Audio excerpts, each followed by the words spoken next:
Dr. Boler. I'm really impressed, especially with your research on the media and the war.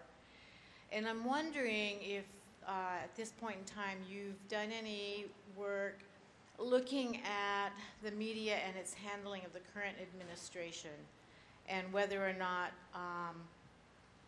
we're still seeing the fact that they all seem to be lying to us and lying to each other.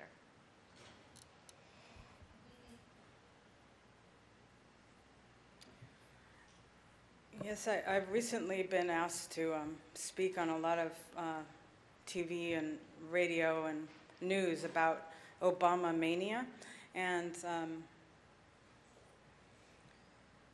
it's a fascinating time to be watching the media, right? I mean, because you look at Fox News, they have a whole new way to be rabid, right? They can just be utterly and totally rabid and going after Obama, you know, even saying he's not keeping the promises he made to the Democrats, to the liberals, right? Like they're taking stock of him in really brutal ways. So I have many things I could say about the media, and urge you to find alternative sources of news. Harper's Magazine, a website called truthout.org. I urge you to subscribe to that. It's really easy. They send you articles from AP, mainstream articles largely, but they're stories that are buried, so that's one alternative. I don't know, it depends on your, people say that people only watch news that reinforces their pre-existing beliefs. I actually am not certain that that's true. I think there's more and more exposure to diverse points of view as people are watching online. The other thing to keep in mind, the news industry is dying. It is dying, and if you haven't seen the Google's on Epic 2015, go watch Epic 2015, Robin Sloan's viral video. It's really interesting, we're not going to be seeing newspapers very much longer, and the question of advertising support is huge. So there's independent sources like Democracy Now!, which is one view. In terms of how they're lying, particularly about Obama or what they're not talking about, I recently heard Michael Apple, somebody I really respect, say that he's not going to join the right now in terms of raining on the parade, in terms of questioning what's happening in terms of Obama's policies. And I've been sort of on the fence about that. And I take to heart what he said, that it's an important time to let things unfold and not join the rabid people of Fox News in tearing that down. So if you want to talk to me after, I can direct you to lots of other things to read. Yeah.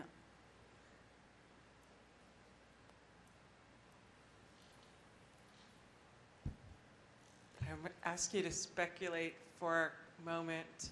If you could do that encounter with Tim Russert again, would you do it differently? If I encountered him again, what?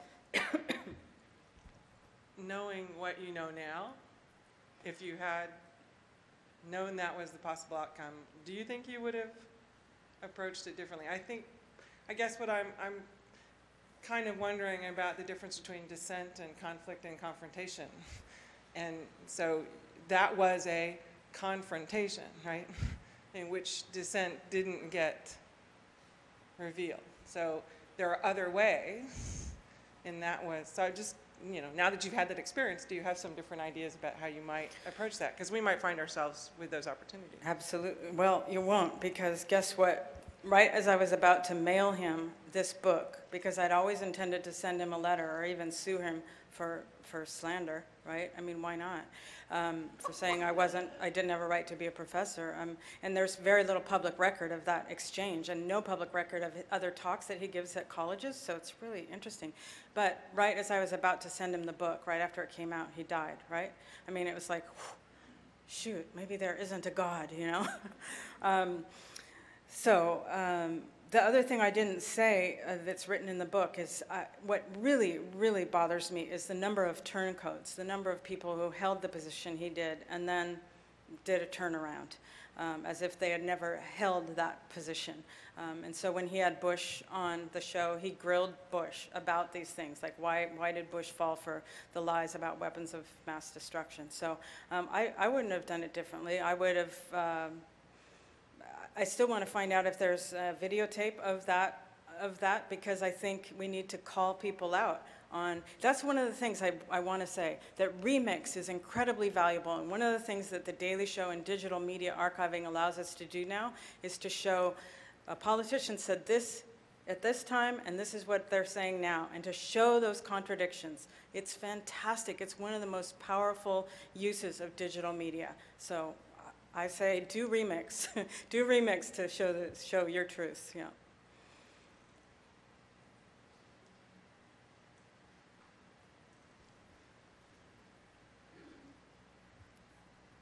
Hi. So as a Canadian who moved to the States 18 years ago, I get a lot of questions about the differences between Canadian and American treatment of politics, media, access, things like that. I don't actually believe that Canada is the great hope of the universe. It's a great place, but, and I'm wondering what your impressions are, having gone the other way, going from US to Canada, and your experiences with your work, and if it's any different. Canada's a kinder, gentler place in terms of the social safety nets, so that I find to be the case. However, Canadians don't want to look at the fact that their issues around media ownership concentration are even worse than in the United States, and there's very little discussion of those issues. It's hard to get people to think about issues of save the internet and network neutrality there. The other thing that really struck me was that this recent election with Stephen Harper, if Stephen Harper had won a majority, that country, I believe, would have been privatized overnight. There was so much at stake in that recent election, and I think people, I don't know who realized here, especially in the States, what was at stake there. In fact, perhaps more was at stake at that election, in that election happening at the same time in Canada as the one here in the States, because, I mean, the States has already, you know, Obama's inherited a mess that almost no one can fix, right? But if Harper had got in, he would have privatized the country and resources, I think, overnight, and there would be no more health care as it is today. So those are a few of the significant similarities and differences. It's also not a two-party system, or one-party system, you could even call the United States. It's really a different kind of debates go on when there are elections, and that's really inspiring to me.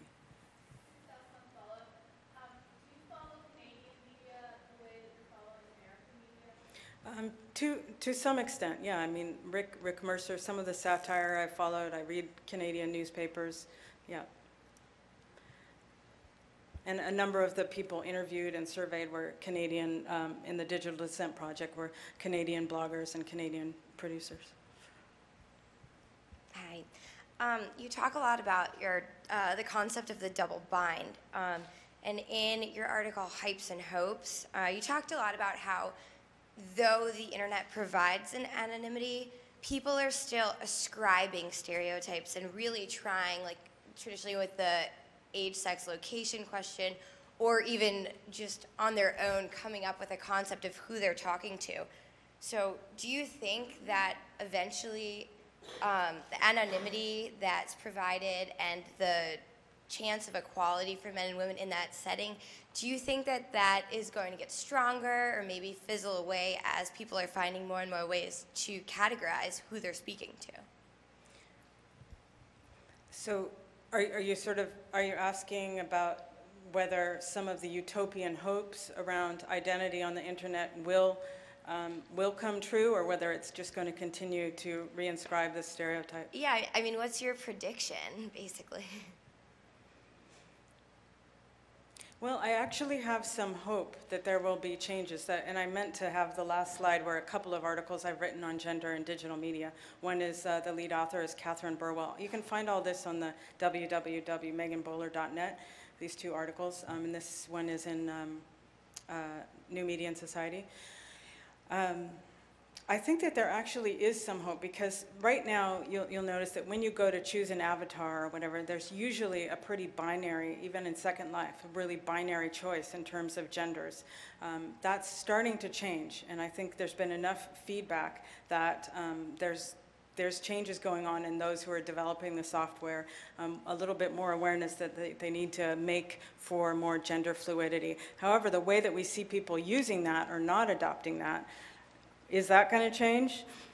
I don't know if I have specific hopes about what's going to change in terms of use of identities online, but I really do think that the presence of Obama and Michelle, and the fact that Hillary Clinton ran in the public eye in that way, that feminism, we watched that last night, I was a teenage feminist, that even if it's not called feminism, that gender issues, that race issues, that certain stereotypes have been put squarely on the table. They are in our eye for the first time in a long time. I mean, really in the public eye. And so, however, even if it's not always positive, even some of it's sexism against Hillary, right? That there's a way in which we can grapple with those stereotypes with our students, and we can talk about the lack of gender fluidity in online practices.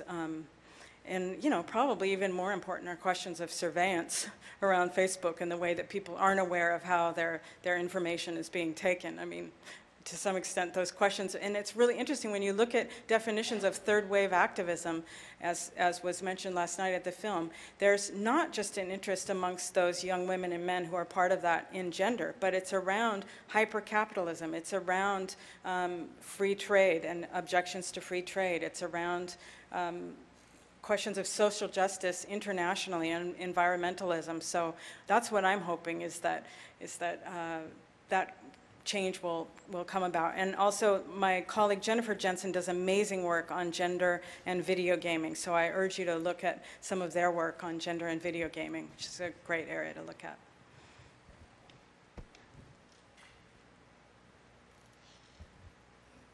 I wanted to ask you about the print media that you were saying is going out. I subscribe to 2 newspapers daily. I was subscribing to 3.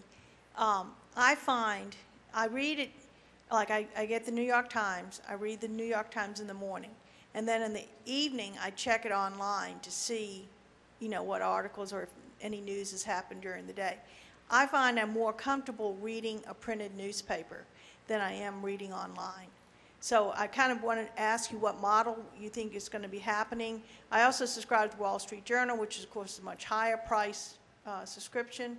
Is that the direction we're going, et cetera? Yeah, I happen to be somebody who likes to hold the paper myself, and it's like bibliophiles and the question of books, you know, being scanned into Google. It's really an interesting question, and I actually do think that increasingly we're going to see the news. The Chicago Tribune went bankrupt. You know, I mean, this is really major stuff. And so one of the unfortunate things, in addition to possibly not having print newspapers, is we're going to see fewer and fewer increased media ownership, right? There's going to be probably 5 newspapers that are print, and they're all going to be owned by 1 or 2 companies, whatever. But fortunately, the FCC has some better rules here in the States, actually, than in Canada. All of the newspapers in the newspaper industry are trying to figure out what their online readership wants and how to have enough interactivity. So that's one of the positive things, is that there's more and more interactivity, and they've been way behind in terms of getting decent online sites that will keep people there. But when you look at the statistics, pretty much no one under 35 reads a print newspaper. You know, they just don't. So there's not going to be enough subscribers to justify print. So I think that's the reality, unfortunately. And one of the things that's really important for archivists and historians is that right now, I'm a saver of newspapers. You know, you have, it's so important the way that it's laid out in terms of analyzing semiotics of visual images. It's really important to see where is it on the page, where is the protest story buried, and you know, the numbers misnumbered, and is there a photo, is there a caption, all of that. What is the headline? We're not going to have any of that. We're not going to be able to see foreground and background with everything online. It's going to be a radical change for those of us who are trying to study the impact of media in terms of the prioritizing of news-setting agendas. Well, in addition, last night, Times Tribune article on the top of Donna Gazelle is half what actually appeared in papers. And people have relied on that article. So the online version was much longer than the print version. Is that? The print version was twice the length of online. Oh, interesting.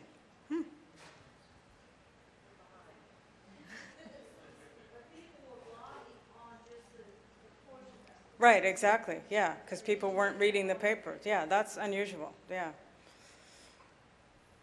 I just want to let you know, unfortunately, this is going to be the last question.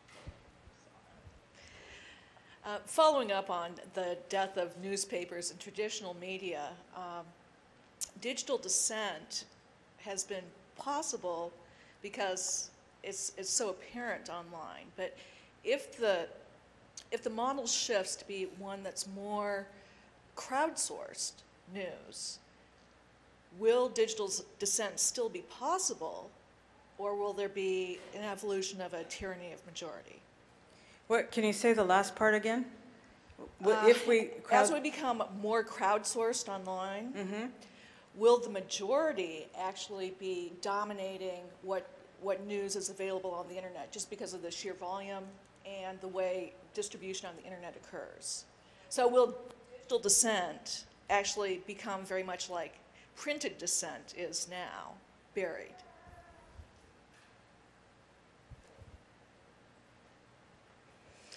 Well, unfortunately, I think in some ways you could say that digital dissent already is, in a sense, buried. I mean, when you look at what people look at online, there's a few blogs that have a huge readership, and then there's a whole bunch that have this, right? So if you're talking about crowdsourcing in terms of citizen journalism and Oh My News and forms like that, is that what you're meaning in terms of crowdsourcing news? Not necessarily, because there's ways of understanding what's popular and what to read, and people are using that. Oh, right, dig, okay, yeah.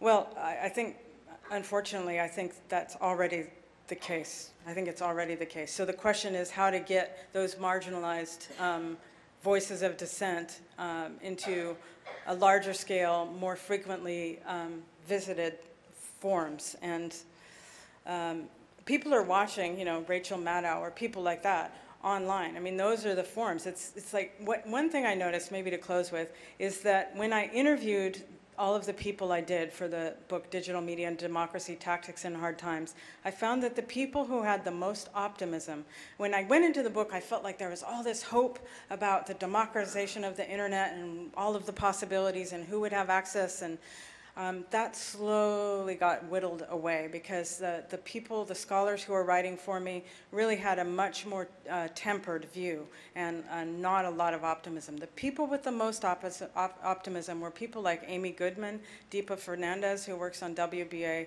Radio, Hassan Ibrahim, who works on Al Jazeera. It's the people who have access to a daily broadcast, who feel like they are getting their work out there, who feel like, okay, I have an audience. And people didn't used to, especially in digital dissent, feel that they had an audience. One good thing about YouTube, however, which emerged only after I started this, is that you can now track viral videos. Before, viral videos would just be sent around. Now they're there, and you can have conversations. So YouTube is potentially a fairly radical thing, although it's not actually an archive. So where is all this stuff going to go, and who owns it? This is a big issue.